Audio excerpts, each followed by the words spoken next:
Ora viva, muito bom dia para a boa Cátia Moeda, bom dia para todos os telespectadores. Vou dizer bem, não te receber hoje, ali na rubrica Menor Idade, doutor Vital Moeda, procurador de República, para não bem falar de um assunto que é caro a Cabo Verde e continua a ser, que é a questão de crimes sexuais contra menores. Dr. Vital esteve durante muitos anos, tem uma vasta experiência nessa área de crimes sexuais. Hoje, se me perguntava, doutor, a maneira que ele estava a caracterizar crimes sexuais contra menores na Cabo Verde, com a experiência que tem, o que é que estava a dizer?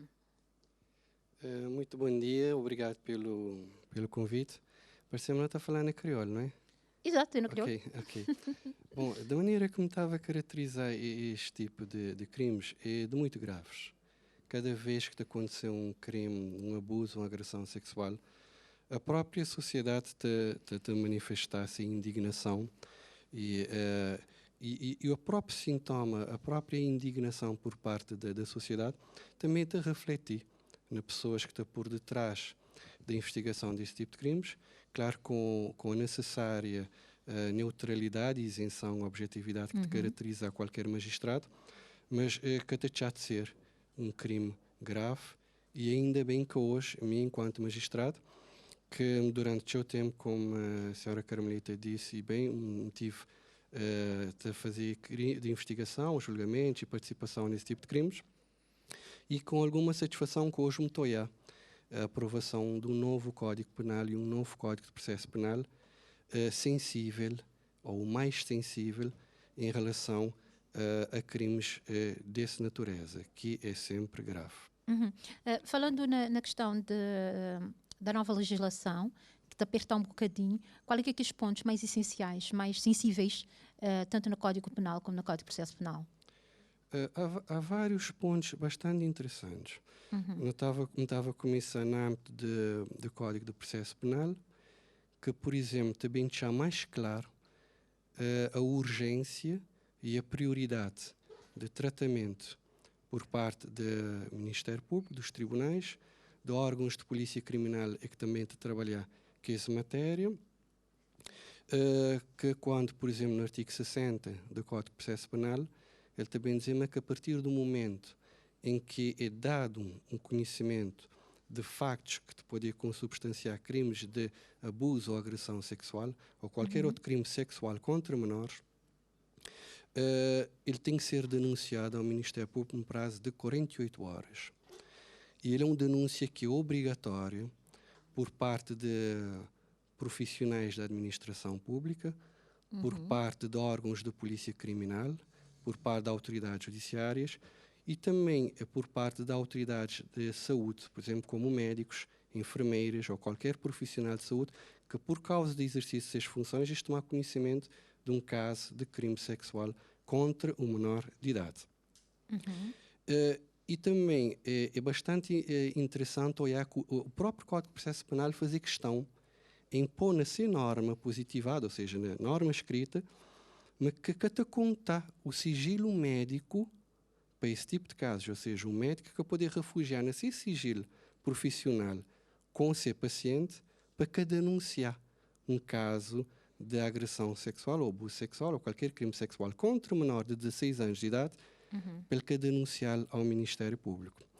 E depois nós temos uma exigência, uma imposição ao Ministério Público bastante interessante, que para mim nem sequer que deveria ser necessário, já deveria ser algo que deveria constar da própria sensibilidade por parte do magistrado, que é a exigência que o Ministério Público tem de tomar urgentemente, fazer algumas diligências de instrução, quando eu chamar investigação, de imediato e da apresentação do agressor a primeiro interrogatório judicial. O que te pressupõe que com o Ministério Público poder apresentar o agressor só pela simples denúncia, ele tem que diligenciar no sentido de reunir provas suficientes para que ele possa emitir um mandado de detenção fora de flagrante delito para apresentar a pessoa a primeiro interrogatório judicial para aplicação de medidas de coação.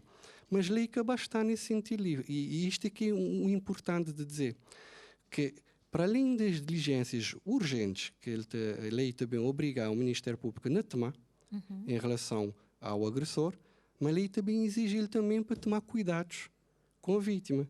Significa também que, de imediatamente, a partir do momento que o Ministério Público tomar conhecimento, mas que houve um denúncio que tem factos de agressão contra uma menor de idade ou um menor de idade, ele tem que também aplicar medidas de assistência àquela vítima menor. E ainda, bastante interessante, é olhar no Código de Processo Penal, no artigo 94 e seguintes, um estatuto próprio da vítima e do qual que as crianças e adolescentes, menor de idade no geral, acabar por beneficiar neste tipo de crimes sexuais, é considerado de vítimas especialmente vulneráveis, o que está gozado de um estatuto próprio, que são vários direitos que eles devem conhecer, que a própria lei te exige que o Ministério Público entregue um documento por escrito a enunciar aqueles direitos, e que é bastante interessante porque, efetivamente, uma vítima de agressão ou abuso sexual é uma vítima mais frágil que nós temos no nosso ordenamento jurídico. Doutor, que a investigação de crimes sexuais contra menores de continuar de ser um daqueles mais complicado, mais complexo, é que tem. E às vezes a resposta que a sociedade quer não tem aquela mesma velocidade que a justiça tem. Porque às vezes esta demora à luz de o que a sociedade toia, que às vezes é uma demora. Qual é que é aquele percurso, aquele processo até desembocar a uma medida de coação? Há um tempo próprio. E não tenho que notar que a maior parte de vezes daqueles crimes de agressão sexual, abuso sexual, isto a começar por uma denúncia. Raramente nota ter situações de flagrante delito. Ou seja, aquela pessoa que é apanhado de cometer aquele facto, ou apanhado depois de ter cometido aquele facto, ou então há uma presunção de aquela pessoa ter cometido aquele facto e ele é apanhado pouco tempo depois. É 3 formas de flagrante delito que raramente te aparecer, embora em um caso ou outro te aparecer. Mas em regra, aquele denúncia aquele processo de começar por uma denúncia que é feita em regra também na Polícia Judiciária ou na Polícia Nacional, mas em regra na Polícia Judiciária, e é encaminhado para o Ministério Público. Só que a maior parte de denúncias que está chegando ao Ministério Público é um simples dizer assim, um pai vem fazer uma denúncia nesse caso, porque seu filho é uma vítima, mas que as faz que tem, minha filha vem dizer-me que é Michel. É Michel. E aquele tempo de denúncia de sair de Polícia Judiciária para chegar ao Ministério Público já é um tempinho, embora seja urgente, mas tem um tempinho. Agora que a lei já bem fixa um prazo máximo de 48 horas tem que chegar no Ministério Público. Mas a menor tem um tempo para ele falar de que se faz, porque só dizer ele mexeu é que é suficiente para mandar prender uma pessoa. Por exemplo, mexer, até não tem que saber se é mexer, se é um abuso sexual, se é uma agressão sexual ou se é um outro crime sexual. Não tem que ter que as fatos. E às vezes aquele tempo de menor é que é aquele mesmo tempo de seus pais, é que é aquele mesmo tempo da sociedade, nem aquele mesmo tempo que às vezes que a própria justiça te exige para que aquele menor fale. Ou seja, a partir daquele momento que ele denuncia, é preciso criar condições, em primeiro lugar, para que tenha uma menor para ele descrever aqueles factos, o que é que passa com ela. E para isso, é só depois disso que o Ministério Público começa a ter reunir elementos suficientes para poder mandar deter aquele suposto agressor, para apresentá-lo em primeiro interrogatório judicial para efeitos de aplicação da medida de coação, que em regra nesse tipo de processos ali é da prisão preventiva que o Ministério Público está mandado deter para esse efeito. E todo esse processo, o doutor acaba ali a dizer, é preciso uma equipa multidisciplinar. Nesse caso, tem entre a ICA, tem entre os psicólogos, tem entre tudo um conjunto de instituições para poder realmente fazer com que ajudar aquela criança com certeza, sobretudo psicólogos. E sobretudo psicólogos forenses, que nesse momento na Cabo Verde já nunca tem. Nunca tem. Porque é necessário um profissional daquela área é que saber como preparar o menor.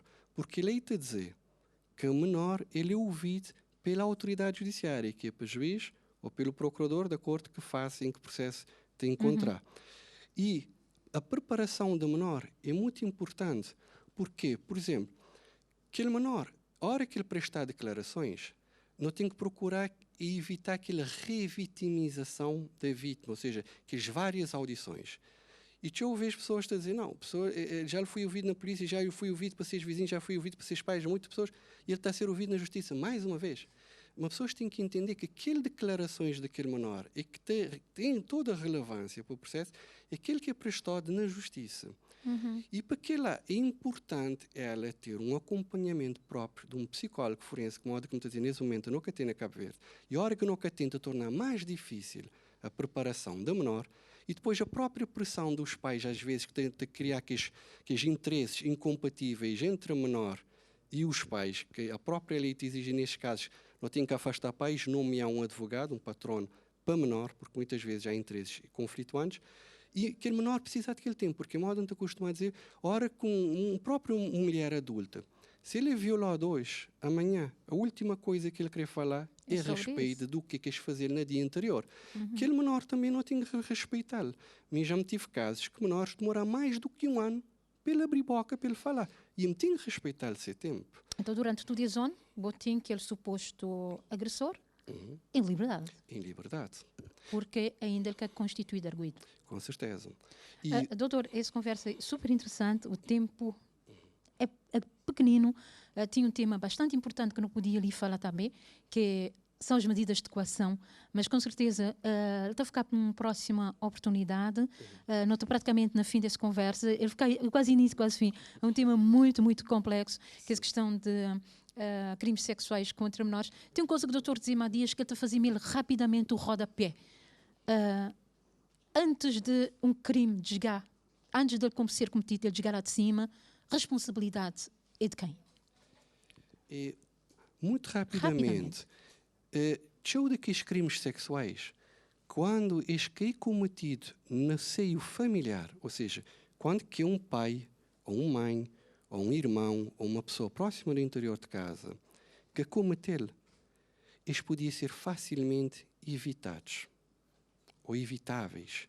E nesse caso, te cabe muito um papel dos pais, ou a responsabilidade dos pais, para evitar esse tipo de situações. E é necessário os próprios pais proteger, guardar bem seus filhos para evitar, porque toda esta situação podia ser facilmente evitados.